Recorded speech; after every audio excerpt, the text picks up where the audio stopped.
नमस्कार, मी निलेश कडो. आपल्या निलेश कडो या यूट्यूब चॅनलवर स्वागत करतो. थांबा. आज आपण थोडं वेगळ्या पद्धतीनं जाऊया. आपल्या श्रोत्यांनी आपल्याला इयत्ता 8वीच्या इतिहासाच्या पाठ्यपुस्तकातलं एक प्रकरण पाठवलंय. पण त्यांचा उद्देश म्हणजे फक्त परीक्षेचा अभ्यास करणं नाहीये. अच्छा. त्यांना या प्रकरणाच्या पलीकडे जाऊन या घटनांमागचा खरा विचार आणि त्याचा तो जो प्रवाह आहे तो समजून घ्यायचा आहे. तर आज आपण याला एक शैक्षणिक व्हिडिओ म्हणून नाही बघणार, तर एका खऱ्या डीप डाईव्ह प्रमाणे हाताळूया. उत्तम कल्पना आहे. म्हणजे आपण फक्त काय झालं हे नाही, तर ते तसं का झालं आणि त्याचा खरा अर्थ काय होता यावर लक्ष केंद्रित करणार आहोत. अगदी. आपल्याकडे विषय आहे भारतीय स्वातंत्र्य लढ्यातील सशस्त्र क्रांतिकारक चळवळ. या पाठ्यपुस्तकात वासुदेव बळवंत फडके यांच्यापासून ते भगतसिंग आणि सूर्यसेन यांच्यापर्यंत अनेक घटना आणि नावं आहेत. चला तर मग या माहितीच्या समुद्रात डुबकी मारूया आणि काही मौल्यवान मोती शोधून काढूया. बरोबर. आणि आपला पहिला थांबा आहे महाराष्ट्र. 1857च्या उठावानंतर शांतता होती असं अनेकांना वाटतं, पण ती वादळापूर्वीची शांतता होती. हो. या पाठ्यपुस्तकात उल्लेख आहे की वासुदेव बळवंत फडके यांनी इंग्रजांविरुद्ध सशस्त्र लढाईची पहिली मशाल पेटवली. हो, आणि त्यांनी रामोशी बांधवांना एकत्र करून बंड पुकारलं. पण इथे एक प्रश्न येतो. एका व्यक्तीने काही लोकांना एकत्र करून बंड पुकारल्याने एवढ्या मोठ्या ब्रिटिश सत्तेला खरंच आव्हान देता येणार होतं का, की हा फक्त एका तीव्र संतापाचा उद्रेक होता? हा खूप चांगला मुद्दा आहे. फडके यांच्या कृतीकडे एक मोठी सुनियोजित योजना म्हणून पाहण्यापेक्षा ती एक ठिणगी होती असं म्हणता येईल. एक सुरुवात. हो. त्यांना हे कळून चुकलं होतं की अर्ज विनंत्या करून काहीही साध्य होणार नाही. शस्त्रानेच उत्तर द्यायला हवं हा विचार त्यांनी पहिल्यांदा कृतीत आणला. त्यांचं बंड अयशस्वी झालं. त्यांना एडनच्या तुरुंगात जीव गमवावा लागला. पण त्यांनी पेटवलेली ती ठिणगी विझली नाही. आणि तीच ठिणगी पुढे चाफेकर बंधूंच्या रूपाने पुन्हा भडकली. पुण्यात प्लेगच्या साथीच्या नावाखाली कमिशनर रँडने जो जुलूम चालवला होता, हो, प्रचंड जुलूम केला होता त्याने. त्याचा बदला म्हणून त्यांनी त्याचा वध केला. आणि या घटनेत दामोदर, बाळकृष्ण आणि वासुदेव या 3 भावांनी देशासाठी प्राण दिले. हो, पण या दोन्ही घटनांमधून एक गोष्ट स्पष्ट होत होती. वैयक्तिक शौर्य आणि बलिदान खूप प्रेरणादायी होतं, पण एका संघटित आणि अवाढव्य सत्तेला हरवण्यासाठी ते पुरेसं नव्हतं. बरोबर. केवळ धाडस असून चालणार नाही, तर त्याला एका मोठ्या योजनेची आणि संघटनेची जोड हवी. आणि याच गरजेतून गुप्त संघटनांच्या पर्वाला सुरुवात झाली. आणि इथेच स्वातंत्र्यवीर सावरकरांच्या अभिनव भारत या संघटनेचा जन्म होतो, नाही का? अगदी बरोबर. 1900 साली मित्रमेळा नावाने सुरू झालेली ही संघटना पुढे अभिनव भारत बनली. ही केवळ मित्रांची संघटना नव्हती, तर एका मोठ्या ध्येयाने प्रेरित झालेल्या क्रांतिकारकांचे एक जाळं होतं. अगदी. आणि सावरकरांनी या कार्याला आंतरराष्ट्रीय पातळीवर नेलं. ते उच्च शिक्षणासाठी लंडनला गेले, पण त्यांचं खरं लक्ष होतं तिथूनच भारताच्या स्वातंत्र्यासाठी रसद पुरवणं. त्यांनी जोसेफ मॅझिनीचं चरित्र लिहिलं. मॅझिनीने इटलीच्या स्वातंत्र्यासाठी गुप्त संघटनांचं जाळं विणलं होतं. त्यातूनच ते भारतीय तरुणांना प्रेरणा देत होते. त्यांनी पिस्तुले, बॉम्ब बनवण्याचं साहित्य हे सगळं भारतात पाठवलं. त्यांच्या 1857चे स्वातंत्र्य समर या ग्रंथाने तर इतिहासच बदलला असं म्हणतात. ज्याला इंग्रज केवळ शिपायांचं बंड म्हणत होते, त्याला सावरकरांनी भारताचं पहिलं स्वातंत्र्य युद्ध म्हणून गौरविलं. या विचारानेच अनेक तरुणांना क्रांतीसाठी प्रेरित केलं. आणि याचा परिणाम लगेच दिसला. सरकारने त्यांचे भाऊ बाबाराव सावरकर यांना जन्मठेपेची शिक्षा सुनावली. याचा बदला घेण्यासाठी अनंत लक्ष्मण कान्हेरे यांनी नाशिकचा कलेक्टर जॅक्सनचा वध केला. हे सगळे एका साखळीप्रमाणे घडत होतं. एका कृतीची प्रतिक्रिया. हो, दुसरी कृती घडवत होती. अखेर सरकारने सावरकरांना अटक करून थेट 50 वर्षांच्या काळ्या पाण्याची शिक्षा दिली. म्हणजे महाराष्ट्रात सुरू झालेला हा लढा आता अधिक संघटित आणि वैचारिक बनला होता. पण ही आग फक्त महाराष्ट्रापुरती मर्यादित नव्हती. बंगालमध्ये तर परिस्थिती आणखीनच स्फोटक होती, बरोबर? हो, बंगालच्या फाळणीने तिथल्या लोकांच्या मनात प्रचंड असंतोष निर्माण केला होता.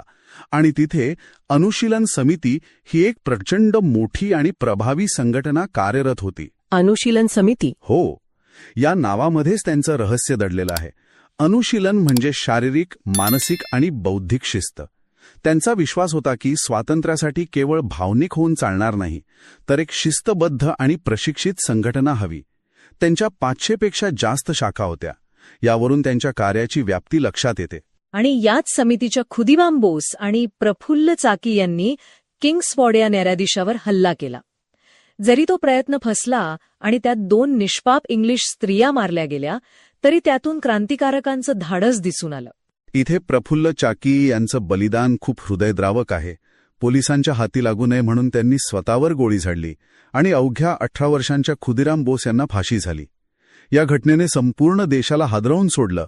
खरंय. पण यातून एक गोष्ट स्पष्ट झाली की आता तरुण पिढी प्राणाची आहुती द्यायलाही मागे पुढे पाहत नव्हती. तर हे प्रयत्न भारतात सुरू होते, पण त्याचवेळी भारताबाहेरही या लढ्याची तयारी सुरू होती, नाही का? या पाठ्यपुस्तकात लंडनमधील इंडिया हाऊसचा उल्लेख आहे. हो, आणि इंडिया हाऊस हे तर परदेशातील क्रांतिकारकांचं जणू मुख्यालयच होतं. पंडित श्यामजी कृष्ण वर्मा यांनी त्याची स्थापना केली होती. हे फक्त एक वसतिगृह नव्हतं. अच्छा. तर भारताच्या स्वातंत्र्यावर चर्चा करण्याचं, योजना आखण्याचं आणि जगभरातून पाठिंबा मिळवण्याचं एक केंद्र होतं. मादाम कामा यांनी जर्मनीमध्ये भारताचा ध्वज फडकवला. मदनलाल धिंगरा यांनी कर्झन वायलीला ठार केलं. या सगळ्या घटनांमुळे भारताचा स्वातंत्र्याचा लढा हा जागतिक पटलावर पोहोचला. आणि मग पहिल्या महायुद्धाच्या काळात गदर चळवळीने याला आणखी वेग दिला. गदर या नावाचा अर्थच आहे विद्रोह. अमेरिका आणि कॅनडामध्ये स्थायिक झालेल्या भारतीयांनी ही संघटना उभारली. त्यांचा प्लॅन खूप मोठा होता. खूपच महत्वाकांक्षी योजना होती. त्यांचं गदर नावाचं मुखपत्र अनेक भाषांमध्ये प्रकाशित व्हायचं आणि ते जगभरातील भारतीयांपर्यंत पोहोचायचं.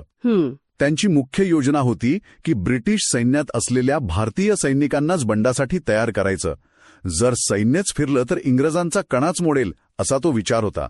रासबिहारी बोस यांच्यासारखे अनुभवी क्रांतिकारक याचं नेतृत्व करत होते. पण फितुईमुळे ही योजना अयशस्वी झाली. विष्णू गणेश पिंगळे यांच्यासारख्या अनेकांना पकडलं गेलं आणि फाशी झाली.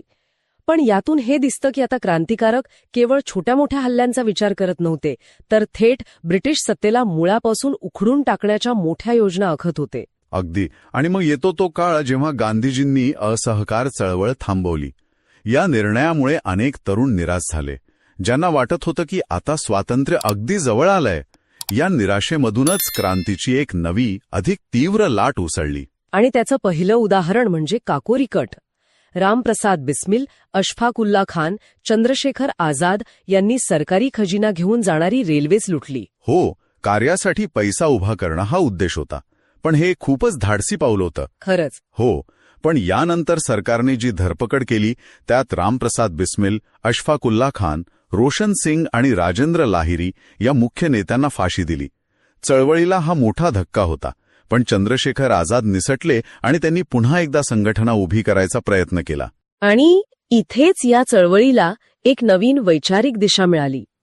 1928 मध्ये चंद्रशेखर आझाद, भगतसिंग, राजगुरू, सुखदेव यांनी त्यांनी हिंदुस्तान रिपब्लिकन असोसिएशन या जुन्या संघटनेला एक नवीन नाव दिलं, हिंदुस्तान सोशलिस्ट रिपब्लिकन असोसिएशन. इथे हा सोशलिस्ट म्हणजे समाजवादी शब्द खूप महत्वाचा आहे. हा एक प्रचंड मोठा वैचारिक बदल होता. अच्छा, म्हणजे फक्त राजकीय स्वातंत्र्य नको होतं? नाही. या तरुण क्रांतिकारकांना आता फक्त इंग्रजांना दिशा बाहेर काढायचं नव्हतं. त्यांना अशी व्यवस्था नको होती जिथे गोऱ्या इंग्रजांची जागा काळे इंग्रज घेतील आणि शेतकरी कामगारांचं शोषण तसंच सुरू राहील.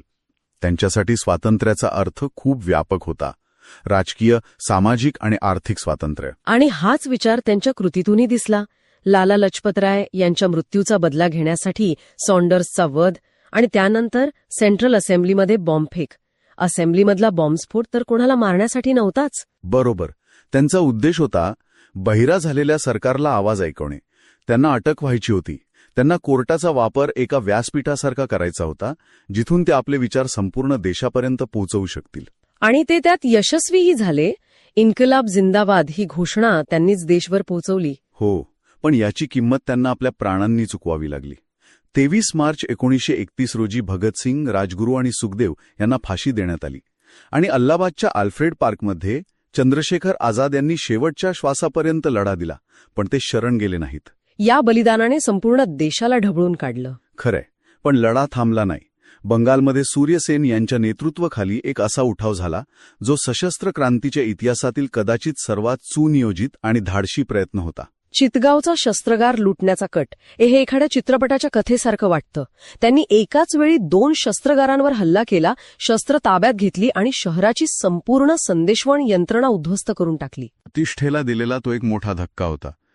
सूर्यसेन, ज्यांना सगळे प्रेमाने मास्टरदा म्हणायचे, त्यांनी हे सगळं अत्यंत गुप्तपणे आणि शिस्तबद्ध पद्धतीने घडून आणलं. आणि या लढ्यात महिलांचा सहभाग खूपच लक्षणीय आहे. कल्पना दत्त, प्रीतिलता वड्डेदार यांसारख्या महिलांनी पुरुषांच्या खांद्याला खांदा लावून लढा दिला. हो, अगदी. प्रीतिलता वड्डेदार यांनी तर एका हल्ल्याचं नेतृत्व केलं आणि पोलिसांच्या हाती लागू नये म्हणून प्राण दिले. इतकंच नाही तर शांती घोष आणि सुनीती चौधरी या 2 शाळकरी मुलींनी जिल्हा न्यायाधीशाला गोळ्या घालून ठार केलं. बीना दास या तरुणीने पदवीदान समारंभात थेट गव्हर्नरवर गोळ्या झाडल्या. खरंच. हो, या घटना दाखवतात की स्वातंत्र्याची ही याग आता घराघरात पोहोचली होती आणि महिलाही त्यात मागे नव्हत्या. त्या केवळ समर्थक नव्हत्या, तर त्या स्वतः क्रांतिकारक होत्या. तर आजच्या या चर्चेतून आपण या पाठ्यपुस्तकातील घटनांच्या मागे दडलेला एक मोठा प्रवाह पाहिला. वासुदेव बळवंत फडके यांच्या वैयक्तिक विद्रोहापासून सुरू झालेला हा प्रवास अभिनव भारत आणि अनुशीलन समितीसारख्या गुप्त संघटनांमधून पुढे गेला. गदर चळवळीने त्याला आंतरराष्ट्रीय रूप दिलं आणि भगतसिंगांच्या समाजवादी विचारांनी त्याला एक नवी वैचारिक उंची दिली. आणि शेवटी सूर्यसेन यांच्या चितगाव उठावाने तर ह्या लढ्याची क्षमताच दाखवून दिली. बरोबर. या सगळ्या क्रांतिकारकांचं ध्येय एकच होतं, भारताचं स्वातंत्र्य. पण त्यांचे मार्ग, त्यांच्या विचारसरणी आणि त्यांच्या कार्यपद्धती कशा विकसित होत गेल्या हे समजून घेणं महत्वाचं आहे. त्यांचं बलिदान हे केवळ भावनेच्या भरात दिलेलं बलिदान नव्हतं, तर त्यामागे एक विचार होता, एक स्वप्न होतं. अगदी. आणि एक प्रश्न मागे उरतोच. या पाठ्यपुस्तकात त्यांच्या धाडसी कृत्यांबद्दल सांगितलं आहे, पण आपण असा विचार करू शकतो का की या तरुण क्रांतिकारकांना हा मार्ग निवडताना कोणत्या मानसिक, वैचारिक आणि नैतिक संघर्षाला सामोरं जावं लागलं असेल? अहिंसेचा एक मार्ग समोर असताना त्यांनी जाणीवपूर्वक हा रक्तरंजित मार्ग का निवडला, या प्रश्नाचं उत्तर शोधणं म्हणजे त्यांच्या बलिदानाच्या पलीकडे जाऊन त्या माणसांना समजून घेण्याचा एक प्रयत्न ठरू शकतो. व्हिडिओ आवडल्यास आपल्या निलेश कडो या चॅनलला लाईक आणि सबस्क्राईब करायला विसरू नका.